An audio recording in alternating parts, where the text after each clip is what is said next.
Good morning. We have wind advisories that will take effect at 10 o'clock this morning and go until 10 o'clock this evening for our western counties, where some gusts could approach 45 miles per hour. We'll still have gusty winds even outside of the advisory today. It's just going to be a warm and windy afternoon. Starting out already at 60 degrees in Springfield. That's already near our average daytime highs. Winds not that gusty yet, sustained about 10 to 15 miles per hour in parts of the area, and will increase through the day today. 84 by dismissal, mostly sunny, warm and windy. The winds could tip over or knock over your garbage can today, or at least wobble them around a little bit, because we'll have these gusts 35 to 45 miles per hour today. And then again, it's going to come with these temperatures very warm at 84 in Springfield. We stay holding on to the warmer air tonight, but then temperatures tumble tomorrow. We'll end the day in the 50s with falling temperatures all day, and then we're in the 30s by Friday morning. Winds out of the south today and pretty gusty, and then they stay windy tonight. Tomorrow they'll stay pretty windy too. They'll just shift to the west. Both days we've got dry air and gusty winds, so we do have an elevated fire danger, so please no outdoor burning. Any fires would spread pretty rapidly. Again, that's the case for today and tomorrow. Less wind and cool sunshine on Friday with a high of 58. Joe, Lauren. In your education coverage this morning, after 2 school districts in the area voted to approve school bonds last week, the Ozark School District is now following suit. The school board has voted to approve a $57 million long-range plan that would fund expansion and remodel existing schools. The plan for the growing district focuses on repairs, renovations, and redistribution of students between schools. The district will look at relocating an existing space to serve early childhood education, but Superintendent Chris Baumann says the plan caters to all grades. Particular case, and under this plan, every child from pre-K to 12 would be impacted by this flow. Our vision for all of this is to have our kids be future ready, to be able to prepare them for whatever careers might be down the road, and we want to be able to create facilities that allow that to occur. A vote could come as soon as April of next year, and Baumann says if approved, the first phase could take about 5 years. And in Springfield, the school board held its first meeting since the Prop S bond issue passed. The new members of the board were sworn in as well as they discussed new items for consideration to be presented. The swearing in affords board members the opportunity to request additional information on items previously presented as well. They did hear from one Springfield resident who voiced her concerns against Prop S.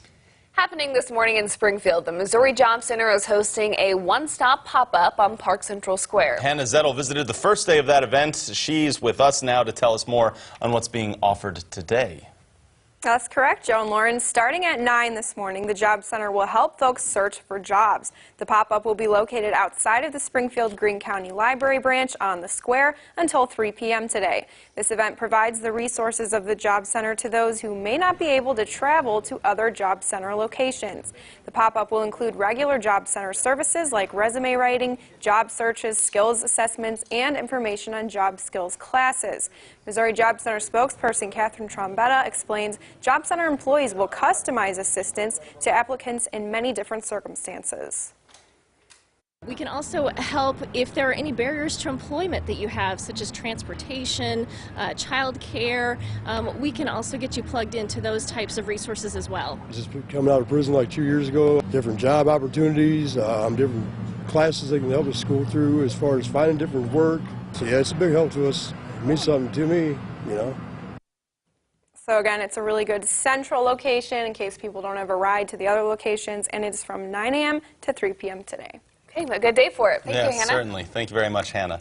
We have some more local news around Springfield we need to tell you about. During this new season, Springfield Cardinals fans could actually have a hard time finding parking. Fees for the parking lot across from Hammons Field and the garage across from Jordan Valley Park have increased to $20 on game days. Dan Ryder with the Cardinals says his staff didn't know about these changes until late March, and they're worried it might affect ticket sales. It's the unfortunate situation where, when the Cardinals don't own, manage, or lease any of the lots, it really is up to the discretion of the individual lot owners if they're going to charge and how much. Alternatives the club is recommending is to use rideshare apps, and there's also some downtown businesses who reached out thinking maybe they can help share some spaces during game days. Ryder's still working out those details, though. We reached out to the owners of those parking lots but have yet to hear back. In your medical news this morning, a new partnership between two health providers will increase care options for people around the Ozarks. Rural Behavioral Health and the Fordland Clinic have signed a letter of intent that would allow them to partner and broaden care options. Primary care services will be added to Burrell's main center in Springfield. Fordland's clinic will expand behavioral health services at clinics in Webster and Stone counties. The two nonprofits hope to reach a full agreement by early summer. And if you're looking for a job, Burrell Behavioral Health will also be holding a hiring event tomorrow. It'll be at the Missouri Career Center's main location on East Sunshine, going from 11 to 3 o'clock. Burrell will be trying to fill behavioral support positions, so be sure to bring your resume. Well, if you've been wanting to quit smoking, now's your chance. Cox Health is offering a 4-week class called Beat the Pack for a step-by-step way to help overcome a smoking addiction. It starts today at 5:30 in Springfield. It costs you $96 to register, but the cost may be covered by your insurance. The class will also discuss the benefits of quitting smoking. You can call the number 269-3900 to sign up. Around the Ozarks, just in time for Easter, Opal Foods, based in Neosho, will be donating more than 280,000 eggs at the Ozarks Food Harvest today. The fresh eggs are one of the more commonly requested items because of course, high nutrients and, of course, the versatility, being able to cook those. It goes through 28 counties throughout the Ozarks that the Ozarks Food Harvest serves. This year's donation brings the total number of eggs donated since 2008 to 3.4 million. Walmart has announced plans to spend an estimated $53.4 million on improvements and new technologies to stores in Missouri.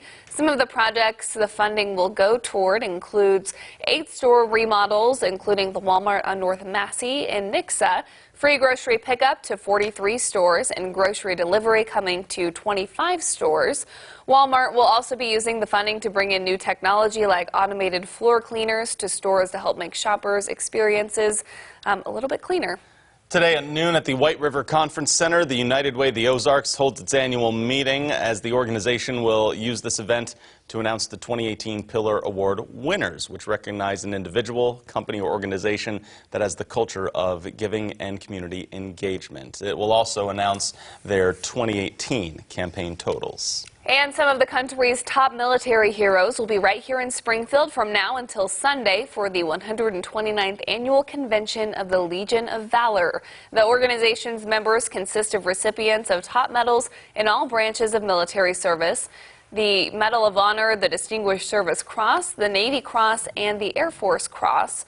With members and spouses attending, about 65 people are expected to be at the convention at the University Plaza Hotel and Convention Center. All right, here's what's coming up for you now after Daybreak. I'm John Dickerson. Coming up in our School Matters series, former NFL quarterback Jesse Palmer talks about the mental and physical benefits of kids' athletics. Coming up on CBS This Morning. And a few things trending on Google this morning. The results are coming in from yesterday's Israeli election. Right. And it was very close. Whenever I walked in this morning, I saw some of the networks were reporting that both candidates were actually claiming victory. It does appear as the morning goes on that Prime Minister Benjamin Netanyahu will take victory again. If that becomes official, that would be a record fifth term for him to have that seat. I saw that. I saw some videos because they're so far ahead of us in time of both people really celebrating the wins right before we went on for Daybreak now. Yeah. But it looks like some changes already happening in those last 2 hours. Yeah. We will follow up on that. There will be a winner at some point. All righty. Another trend you know something about more than I do. Quit Romney right now? Yeah, let me just go. That's what Magic Johnson did. He quit while talking to the media last night as the team president of basketball operations. He just said he was out, and that's just an interesting way to step down, I feel like. Didn't tell anyone beforehand. Right, didn't tell the bosses, didn't tell the players, just told the media, and that's how people found out. Well, Bold. that's one way to do it. Hopefully you two stick with me. I'm not quitting, all right? No, I'm here. All right, appreciate it. We're all staying put. We need you. You need to tell us about the sun, but also the wind today. Yes, warm and windy, 84 degrees, gusts to 40 miles per hour at times. Parts of the area to the west have wind advisory in effect. Cooler and windy temperatures going the other way tomorrow, and then it looks like looking ahead, the weekend will be a little bit damp. All right, little ups and downs on that 7-day right now, but hey, Wow. it'll be all right today. Great sunrise. Thanks for starting your morning with us here on Daybreak, everyone.